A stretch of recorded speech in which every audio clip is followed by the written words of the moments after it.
সালাম আলাইকুম। পরিস্থিতিটা একটু ঘোলাটে।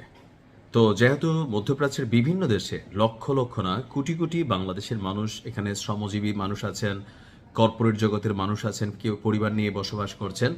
তো গতকালকে আপনার ইরান একসাথে ২৭টি ছোট বড় আরব রাষ্ট্রের মধ্যে আমেরিকার যে ঘাঁটিগুলো আছে সেইখানে যে অভিযান চালিয়েছে, দুর্ভাগ্যজনকভাবে আমাদের বাংলাদেশের দু একজন ভাইও শাহাদাত বরণ করেছেন, আবার অনেকে আহত হয়েছেন। তো এই জিনিসটা আমাদের কাছে প্যাথেটিক বা খারাপ লাগছে। কিন্তু যদি এখানে বাংলাদেশের জনগণটা না থাকতো না, আমার কাছে মনে হইতো যে যতগুলো আরব রাষ্ট্র আছে প্রত্যেকটারে একটা একটা করে মিসাইল মাইরা দেওয়া উচিত। কেন?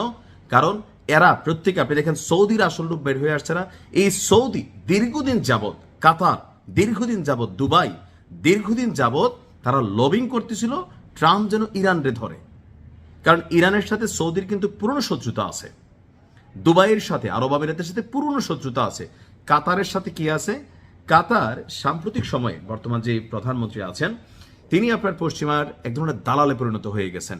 সো তারা মনে করে, যে তিনটা দেশের নাম বলছি তারা আসলে আরব রাষ্ট্রগুলোর মধ্যে ধনী রাষ্ট্র, তারা মনে করে ইরান যেই হারে দৌড়াইতেছে জ্ঞান বিজ্ঞান প্রযুক্তি সামরিক সক্ষমতা আর দিন শেষে ইমানি জাজবা বা সাহস, তো এই জিনিসগুলোকে কেন্দ্র করে আরব রাষ্ট্রগুলোর মধ্যে একটা ভয়, যদি ইরানকে থামানো না যায় তাহলে কি হবে, যে ভবিষ্যতে এই ইরান আমাদেরকে কন্ট্রোল করবে। কারণ আরব রাষ্ট্রগুলোর মধ্যে ইরান একমাত্র দেশ যাদের কাছে পারমাণবিক সক্ষমতা আছে, আর বাকিদের কাছে হাওলাইত্যা মেশিন আছে। ওই আমেরিকা বলে যে আমরা আসি তো, কোনো টেনশন নাই। তো স্বাভাবিকভাবে যখন ইরানের সর্বোচ্চ নেতা মারা গেল, আইআরজিসি প্রধান মারা গেল, আরও বেশ কিছু ক্যারেক্টার মারা গেল, তো এখানে তো ভাই পজিটিভ ফিলিংসের আসার সুযোগ নাই। এখন ইরান গতকালকে মার্কিন যুক্তরাষ্ট্রের যে ২৭টি সামরিক বেসামরিক ঘাঁটিতে অভিযান চালিয়েছে, এই অভিযান চালানোর কারণে মধ্যপ্রাচ্য জুড়ে যুদ্ধ ছড়িয়ে পড়তে পারে।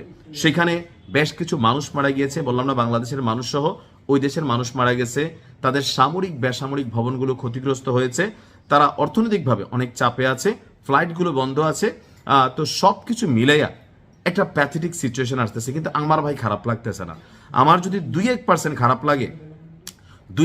খারাপ লাগে সেটা শুধুমাত্র যে আমার ২-১জন বাংলাদেশি ভাই সেখানে মারা গেছেন, তাদের ব্যবসা বাণিজ্য প্রতিষ্ঠান অথবা কর্মের জায়গাগুলোতে একটু ক্ষতিগ্রস্ত হবে এই কারণে। নয়তো পুরো আরব রাষ্ট্র, আমি মনে করি যে মক্কা মদিনা ছাড়া সৌদি আরবের প্রত্যেক শহরে একটা একটা হাইপারসোনিক মিসাইল ইরানের ছাড়া উচিত।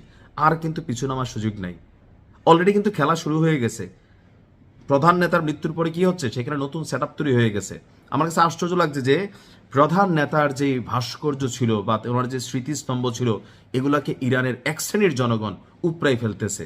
মানে এরা মজা নিচ্ছে। এরা কারা?